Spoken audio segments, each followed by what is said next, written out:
Sunday dinner at your aunt's. Plastic on the good couch, game on low in the next room, and your cousin Marcus leaning in with his palm up, voice dropped so only you can hear it. He needs $400 by Friday, or the car dies and takes the new job with it. You know your wallet without opening it. $63 until payday. Checking account, $211.42. Rent is $875 due in 9 days. You're gripping your fork like it might help, redoing math you finished before he finished the sentence. And his hand is still out. He's watching you decide what he's worth. Freeze it there, because that moment, the open palm, the silent math, doesn't die when money finally shows up in your life. It changes costume, gets quieter, better dressed, harder to point at. And by the time you can afford every yes at the table, it's turned into something a wallet can't touch. You can't picture that version from this chair. Nobody can. It's the design. If you've ever rehearsed a no in a parked car before walking into dinner, stay and subscribe. From here, this only gets more interesting and specific. This is probably your story. Level 1, $25,000. Back to the table. You say the sentence broke people say, "Let me see what I can do," which is a yes. It's always a yes. Just a yes that needs 2 days to stop pretending. Wednesday night, you send him $250, splitting the difference between his emergency and yours. Thursday, you eat rice. The following Tuesday, your account dips below zero for 6 hours, and the bank charges you $34 for being generous.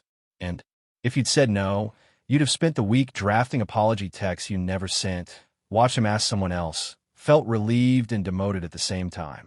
2 systems were running at that table. Psychologists mapped them in 1979. Clark and Mills called them communal and exchange, but you knew both by feel long before anyone named them. Family runs communal. Food circles the table. Nobody logs who ate what. The whole point is that no one is counting. Money runs exchange. Everything priced, everything tracked, every favor a balance. Marcus's open palms switched both systems on at once. That's the wedge. You weren't deciding about $400. You were deciding whether this relationship keeps score now. And at 25 grand a year, there's no spare money to decide with. Every dollar you have already has a name and a job. Rent's dollars, bus pass dollars. So a yes isn't generosity. It's a withdrawal from your own survival. The guilt on the other side isn't weakness, either. Guilt is just the fine for breaking a rule nobody wrote down. You tell yourself the fix is obvious. More money. Enough that yes stops costing rent. You're half right. The yes does get cheaper. Nobody warns you about the no. Level 2, $120,000. Now multiply the paycheck by 5. Your sister's birthday. A restaurant with cloth napkins and a wine list nobody opens. 8 people. The check lands in the middle, $412, and sits there for 4 full seconds while everyone studies a spot on the wall that happens to be near your face. Of course, you reach for it. You've been reaching for 2 years, ever since the family quietly updated its map of who made it. You covered mom's dishwasher. You covered the hotel block at the reunion.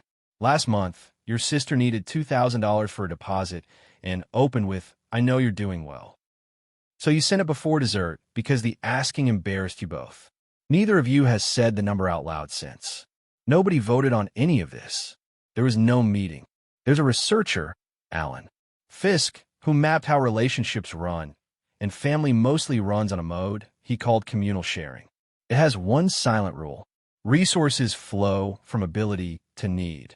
The moment the family decided you had ability, every need in a 40 miles radius rerouted to you automatically. Water finding the low point, except you're the high point, and somehow it flows up.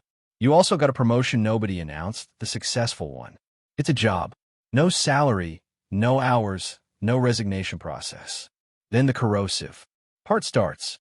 You begin keeping a ledger you'd never admit to. The checks, the deposit, the flights, a running total inside a relationship whose entire identity is that nobody counts. The ledger doesn't make you feel generous. It makes you feel robbed at parties where nothing was taken. Meanwhile, they see $120,000 and round your life up. They don't see the $1,860 rent or the $710 a month your student loans eat. You see their needs and round them down. Nobody's lying. Everybody's wrong. You could push back. You've drafted the sentence, not this time, a dozen ways, but the role has gravity now, and everyone at the table, including you, has forgotten it was ever a choice. For now, the numbers are swallowable. Checks, dishwashers, deposits. The word loan hasn't entered the family vocabulary yet, but it's in the parking lot checking its hair. Level 3, $800,000. Years gone by. Now you're at $800,000 a year. Saturday morning, your kitchen island, the big one, the waterfall edge. Your brother-in-law, Sam, has a laptop open and his whole chest in the spreadsheet, a box truck, a delivery contract he swears is already signed, and a number, $35,000. You wire it Monday. No terms, no schedule, no paper. Paper is for strangers, and he's family. Some part of you knows that's exactly backwards while your thumb is still on the confirm button. For 3 weeks, nothing changes. Then a payment that was never scheduled doesn't arrive on a date nobody set, and you notice you're checking your phone anyway. He posts a photo of the truck. You type, "No rush," underneath it and delete it 4 times because there's no version of that text that isn't an invoice with a smile on it. On Thanksgiving, Sam sits at the far end, laughs a beat too loud at everyone's jokes except yours. He's not avoiding you exactly. He's avoiding the account the two of you have become. The mechanism is brutal in a boring way. The loan installed market pricing inside a communal relationship. There's a creditor at the table now, and it's you. Debt has a posture. Borrowers angle away from lenders. Every hello becomes an audit, and it doesn't matter that you never once mentioned the money. You don't have to. You are the mention. He could have been broke forever and comfortable at your table. You can't be in your debt and comfortable there. Nobody can.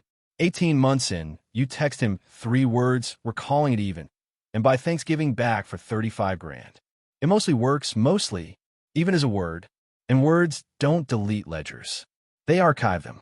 So, you learn the rule people learn too late: never lend family money. Give it or don't. A gift keeps the relationship what it was. A loan converts it, and the conversion doesn't reverse clean. And you decide the rule is the finish line. You just need enough money that every gift is painless and careful. Level 4, $5 million. One more jump, $5 million. And every road in the family now runs to your door. Thanksgiving again, except you're the host, and the table seats 22. You paid for 9 of the flights that filled it. Look down its length, palms everywhere. Your nephew's tuition, $41,000 a year. Your sister's kitchen. A cousin you haven't heard from in 6 years landed in your inbox Monday, with a pitch deck and the subject line opportunity. You say yes to nearly all of it. The tuition, obviously. The kitchen, fine. Even the cousin's pitch. $20,000 into something you know is bad, priced honestly as the cost of not having that. Conversation at Christmas, because your no has changed species. At $25,000, no man I can't, and everyone could see the wallet. At $5 million, I can't is extinct. Every no is now I won't, a verdict, a ranking. You watched one no travel through the family group chat last spring and come back wearing the word changed. So, you buy your way out of verdicts, one yes at a time. Underneath it, the real distortion. When your capacity is unlimited, requests stop being about money and become questions about love. And money is the only language left in the room to answer them in. People laugh harder at your jokes now, too. You notice the year you crossed 1 million and told yourself you'd gotten funnier. Worse, generosity at this scale is loud. It drowns the one signal you'd pay anything to hear. Who would still pull up a chair if the account read 0? You can fund every hand at this table, which is exactly why you can't read a single one of them. The only fix anyone's found isn't a bigger heart or a colder one. It's a fence. A number chosen in January in daylight, said out loud. This year the family fund is 60 grand. It gives. It never lends. And when it's gone, it's gone. Rules like that sound cold. They're the opposite. A boundary is the only thing that lets a yes mean love instead of surrender. And a no mean not this instead of not you. The first time you say the number out loud, Someone at that table will hear a wall going up. You'll say it anyway. It doesn't get easier. It gets clearer. Now go back. Your aunt's dining room. Plastic couch. $63 in your wallet. Marcus's palm open in the low light. You spent 20 years thinking that was the worst version of the moment. The one where you were too broke to be good. Look again. His hand was out where you could see it. The number was on the table. He asked you to your face as an equal. And the asking cost him something, too. That never happens to you anymore. The ask comes sideways now. Through decks. Through size.